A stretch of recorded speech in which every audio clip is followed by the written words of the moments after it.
The silent approach. The vast emptiness of space stretched endlessly around the Galactic Confederation's diplomatic station, orbiting Proxima Centauri IV, a barren moon chosen specifically for its isolation. The station's sleek crystalline architecture gleamed under the light of the distant star, housing representatives from the 12 most influential species in the known galaxy. Inside the Grand Chamber, High Chancellor Zorn of the Laraxian Empire gestured with his 4 limbs toward a holographic display of a blue-green planet. Earth, he pronounced with disdain, his scaled skin shimmering under the ambient lighting. A problem that requires immediate resolution. The gathered representatives murmured in agreement. For centuries, the Confederation had maintained order across thousands of star systems, carefully managing the development and integration of new species into their hierarchy. Every race had its place, a role assigned by the Confederation based on their perceived value and capabilities. Humanity was supposed to be simple. When Earth was discovered 50 years ago, the Confederation had expected humans to follow the established pattern: grateful acceptance of Confederation guidance, willing submission to technological restrictions, and peaceful integration at the lowest levels of galactic society. Instead, humanity had proven problematic. They refused to acknowledge their place. Senior Counselor Vextra chittered, her insectoid mandibles clicking in frustration. They challenge our technology assessments. They negotiate aggressively with member species directly instead of through proper channels. And worst of all, they continue military development despite our explicit directives. Chancellor Zorn nodded solemnly. The pattern is clear. In just 5 decades, they've advanced further than any species we've encountered. Their adaptability, their aggressive innovation, it cannot be allowed to continue. A holographic simulation activated, showing the projected expansion of human influence over the next century.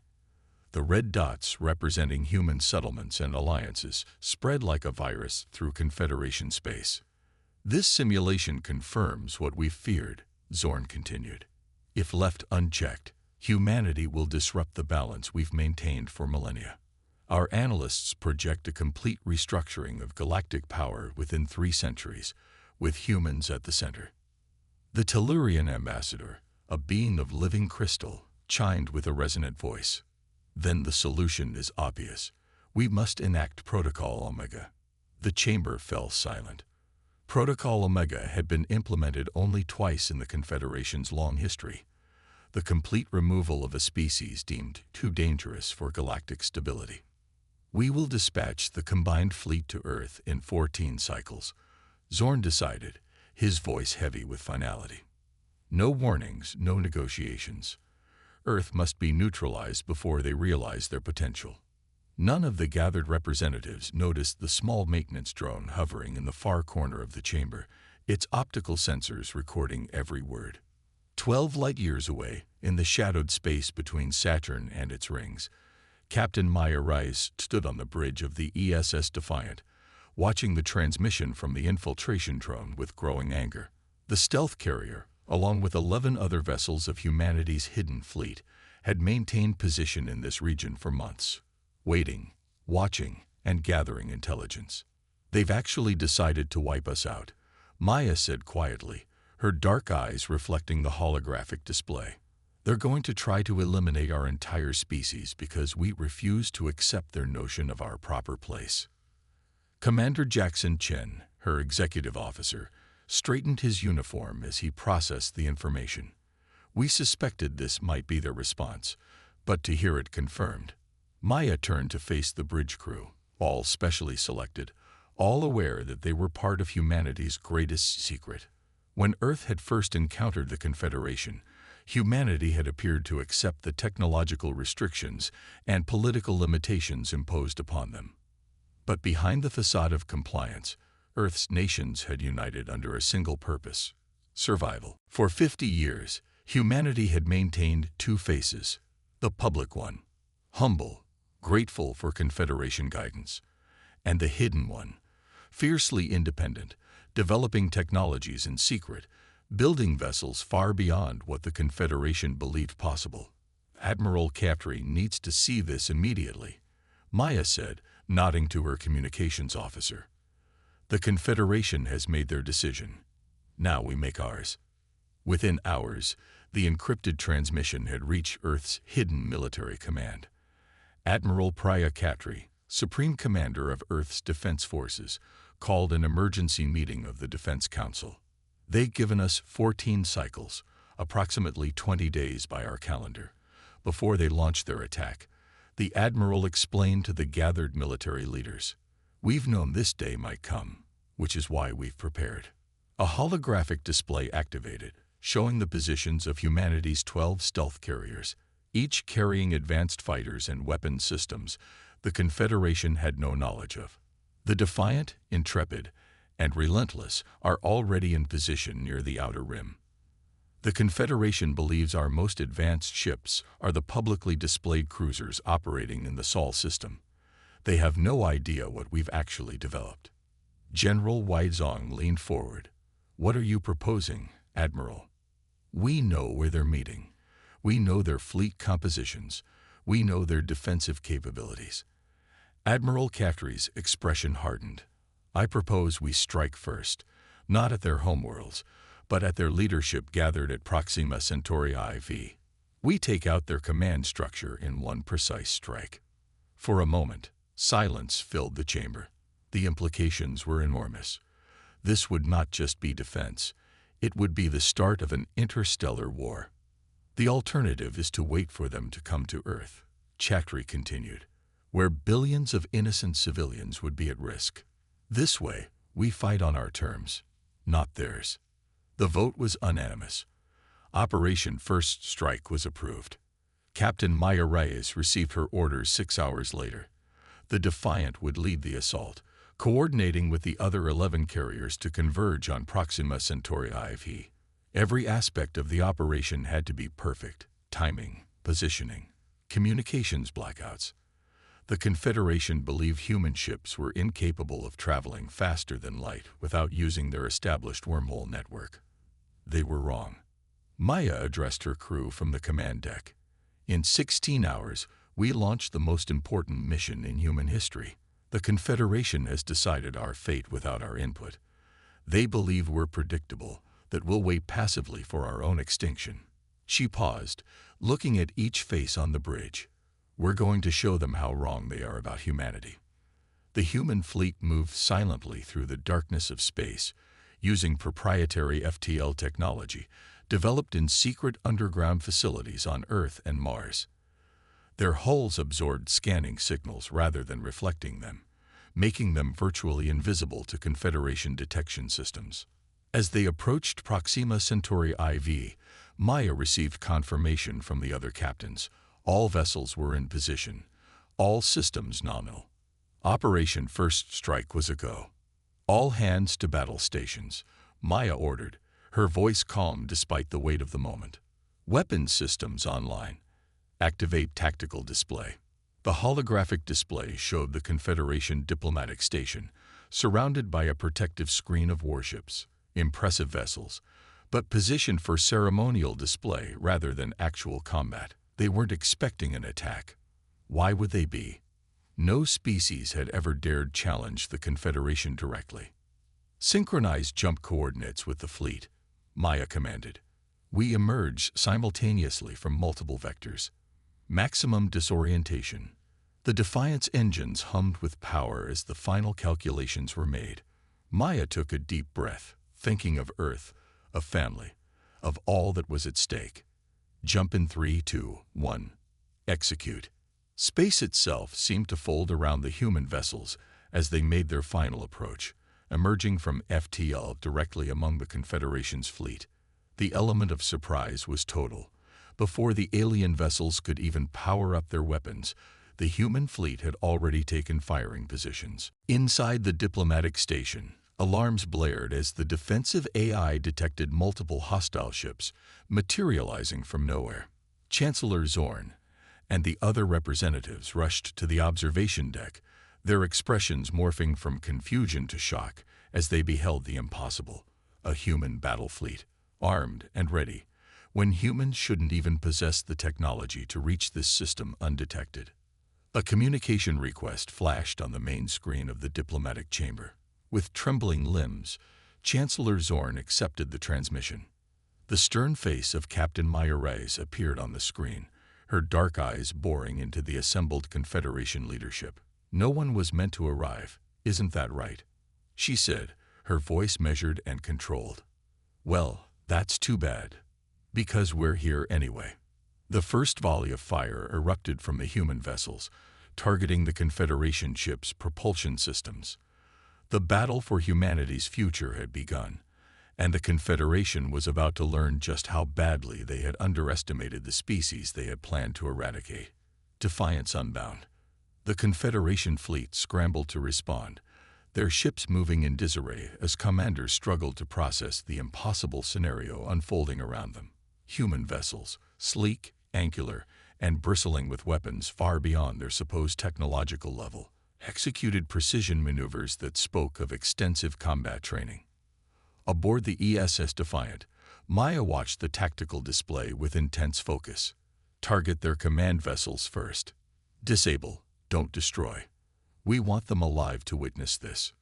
Quantum torpedoes streaked across space, their targeting systems bypassing Confederation shields as if they weren't there. The Laraxian flagship rocked violently as its engines went dark, leaving it drifting helplessly. "How is this possible?" Chancellor Zorn demanded, gripping the edge of the console as the diplomatic station shuddered from a nearby explosion. "Their technology is decades behind ours." Senior Counselor Vextra's compound eyes reflected the battle raging outside. "They deceived us. All this time." "Incoming transmission from the human vessel," the communication officer announced, voice trembling. Maya's face appeared once more on the screen.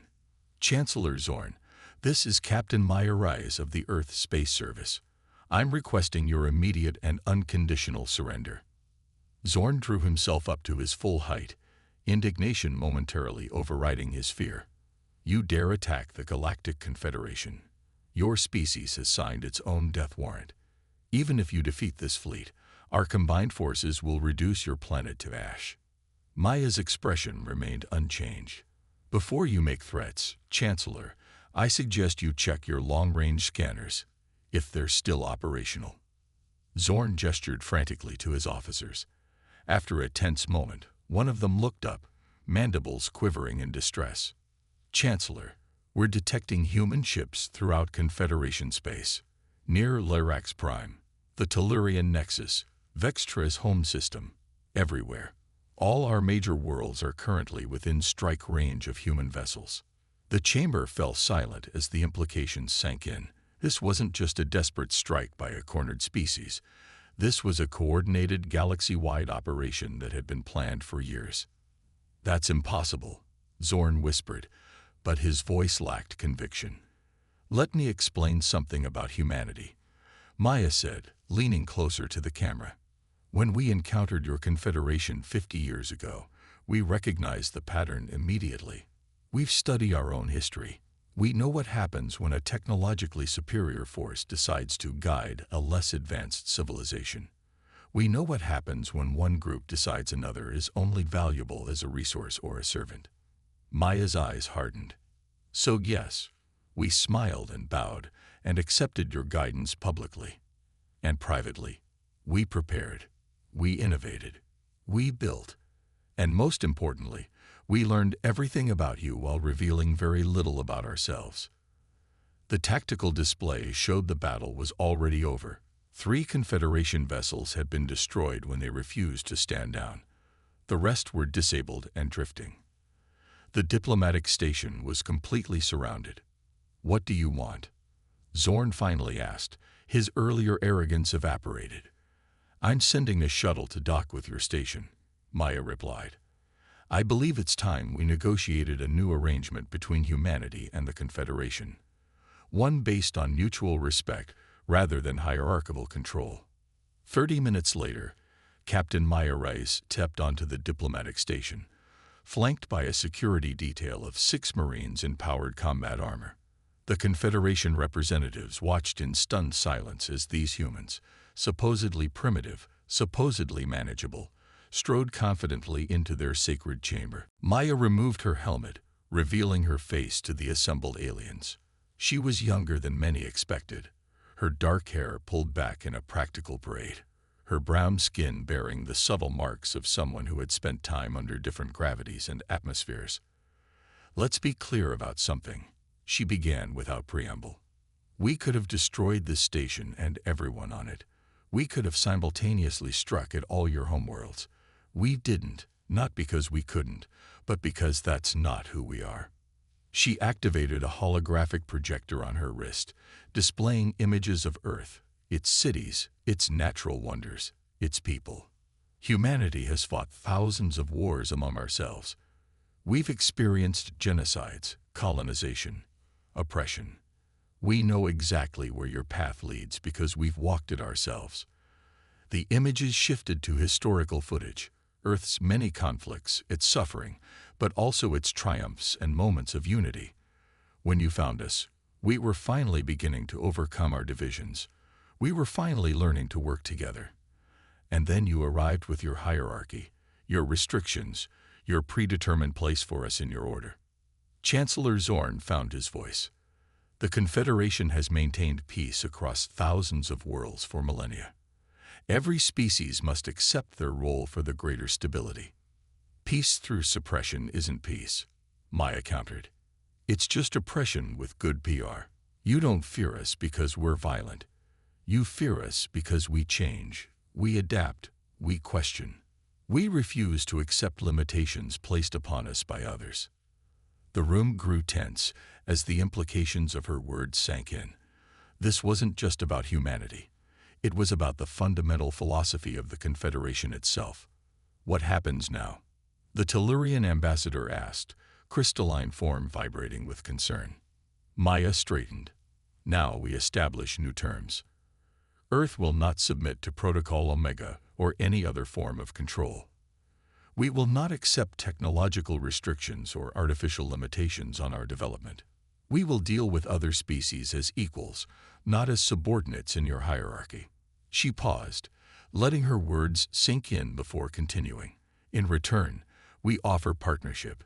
Humanity doesn't want to rule the galaxy. We just refuse to be ruled.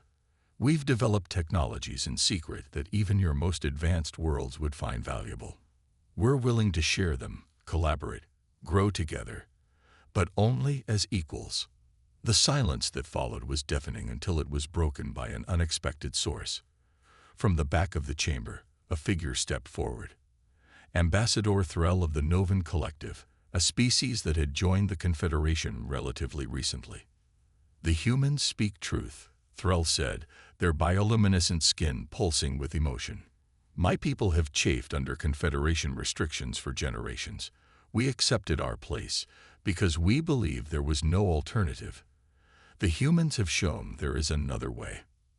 Other voices joined in, representatives from younger species, from worlds that had long been relegated to the lower tiers of Confederation society. The chamber erupted in a cacophony of voices as centuries of carefully constructed hierarchy began to crumble. Chancellor Zorn watched in horror as his authority slipped away. "You'll plunge the galaxy into chaos," he shouted over the din. Maya turned to him, her expression firm but not unkind. "Change isn't chaos, Chancellor. It's just uncomfortable for those who've benefited from the old order." As the debate raged around them, Commander Chen approached Maya with an urgent update. "Captain, we're detecting multiple warp signatures. Confederation reinforcements." Maya nodded calmly. "Right on schedule." The main view screen activated, showing dozens of ships emerging from hyperspace. But they weren't all Confederation vessels.